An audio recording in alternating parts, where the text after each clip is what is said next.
اچھا، اگلی ویڈیو میں جو ہے نا ہمارے پاس ایمنسپیشن فرام دی پریجوڈیشل ہندو میجورٹی۔ اچھا، اب جو ہندو جو ہے نا تھے نا، وہ میجورٹی میں تھے ہندوستان میں، جو یونائٹڈ ہندوستان تھا، جو پورا سب کانٹیننٹ تھا، اس میں ہندو میجورٹی میں تھے۔ اور ان کی جو تنگ نظری تھی، ان کا جو مطلب مائنڈ سیٹ تھا مسلمانوں کے بارے میں، وہ بہت ہی زیادہ ٹائرنیکل تھا، وہ بہت زیادہ مسلمانوں کے خلاف تھے۔ اور پریجوڈیشل ان کا ایٹیٹیوڈ تھا مسلمانوں کی طرف، اور ڈسکریمنیشن سب کچھ، مطلب وہ مسلمانوں کو ختم کرنے کے لیے، ان کو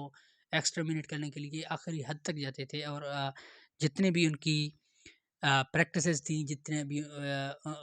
مطلب کہ ان کی بس میں جتنا بھی تھا نا، انہوں نے ہمیشہ مسلمانوں کو رسوا اور ذلیل کرنے کے لیے آخری حد تک سارے قدم اٹھائے، جتنا ان سے ہو سکتا تھا انہوں نے وہ سب کیا۔ تو ان سب چیزوں سے مسلمانوں کو بچانے کے لیے ضروری تھا کہ وہ ایک الگ اسٹیٹ بناتے، اور ان سب چیزوں کو جو ہے نا ختم کرنے کے لیے، مسلمانوں کو ایک آزاد زندگی دینے کے لیے، ایک اچھی زندگی گزارنے کے لیے ضروری تھا کہ وہ ہندو کی میجورٹی سے جو ہے نا مسلمانوں کو آزاد کر کے ایک الگ اسٹیٹ بناتے، جہاں پہ مسلمان اپنی مسلمان حکمرانوں کے انڈر رہ سکیں، اور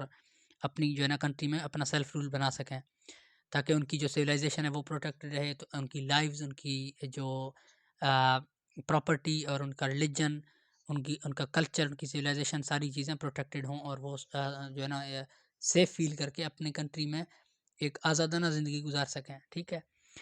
تو یہ اس چیز کے لیے ضروری تھا کہ وہ جو ہے نا برٹش اور ہندو دونوں سے آزادی حاصل کر کے ایک الگ ملک بنا سکیں۔ اس کے بعد establishment of Islamic economic system. اب اس میں کیا ہے کہ ہمارے پاس جو وہ گول تھا نا، اب جو ویسٹرن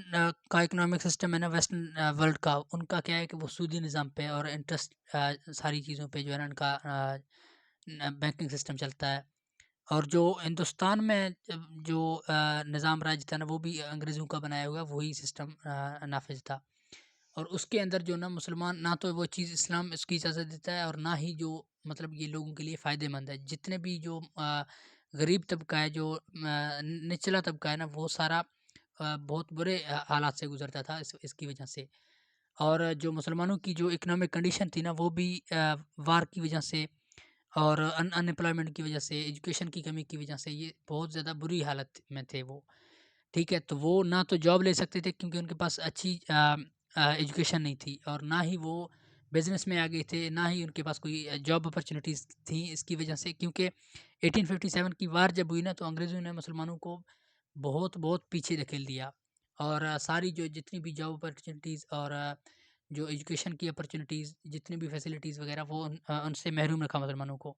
ٹھیک ہے۔ تو اس وجہ سے ان کو کیا ہوا کہ وہ بہت زیادہ بیکورڈ چلے گئے۔ تو اس لیے مسلمانوں کی جو اکنامک حالت کو بہتر بنانے کے لیے ایک اسلامک سسٹم کا نفاذ ضروری تھا، تاکہ اس میں کسی کو بھی نقصان نہ اٹھانا پڑے، سارے لوگوں کو ایک اچھا جو ہے نا ایک سیٹ اپ مل سکے، کہ وہ لوگ اپنی اکنامک کنڈیشن کو بیٹر بنا سکیں۔ تو اس کے لیے ایک الگ اسٹیٹ کا ہونا ضروری تھا۔ تو یہ بھی ایک بیسس تھی پاکستان آئیڈیالوجی کی، ٹھیک ہے۔ اس کے بعد ہمارے پاس ہے پاکستان آئیڈیالوجی اور علامہ اقبال۔ اب علامہ اقبال جو ہے نا، انہوں نے ایک تو سب سے پہلے جو وہ ایک پوئٹ تھے، فلاسفر تھے، اور بڑے تھنکر تھے مسلمانوں کے سب کانٹیننٹ میں، اور لائر بھی تھے۔ تو انہوں نے اس سارے سسٹم کو سمجھا، مسلمانوں کی جو ہے نا پستہ حالت کو سمجھا، اور اپنی شاعری کے ذریعے مسلمانوں کو جگایا، اور ان کو پیغام دیا کہ جو ہے نا آپ نے اپنی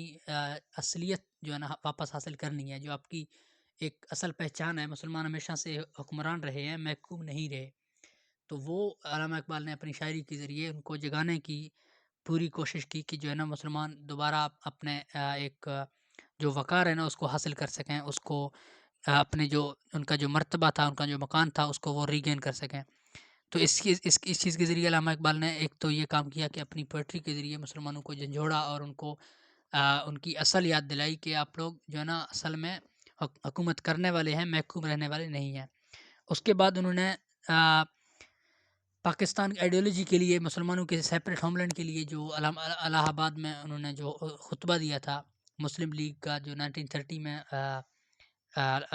اینول جو کنونشن ہوا تھا مسلم لیگ کا، اس میں انہوں نے خطبہ دیتے ہوئے کہا تھا کہ مسلمانوں کا ایک الگ ملک ہونا چاہیے، ان کی ایک الگ اسٹیٹ ہونی چاہیے، جس میں جو جتنے بھی ہندوستان میں مسلم میجورٹی والے جو ہے نا ایریاز تھے، ان میں وہ سارے ملا کے ایک مسلمانوں کی ایک الگ اسٹیٹ ہونی چاہیے، ٹھیک ہے۔ انہوں نے اس چیز کا آئیڈیا دیا، اور اس کے بعد اسی آئیڈیا کو فالو کر کے پاکستان کی جو ہے نا بیسز بنی، جس کی وجہ سے پاکستان ایک الگ اسٹیٹ بن گیا اور ہندوستان کی ڈویژن ہو گئی۔ اس سے آگے ہم ڈسکس کریں گے اگلی ویڈیو میں۔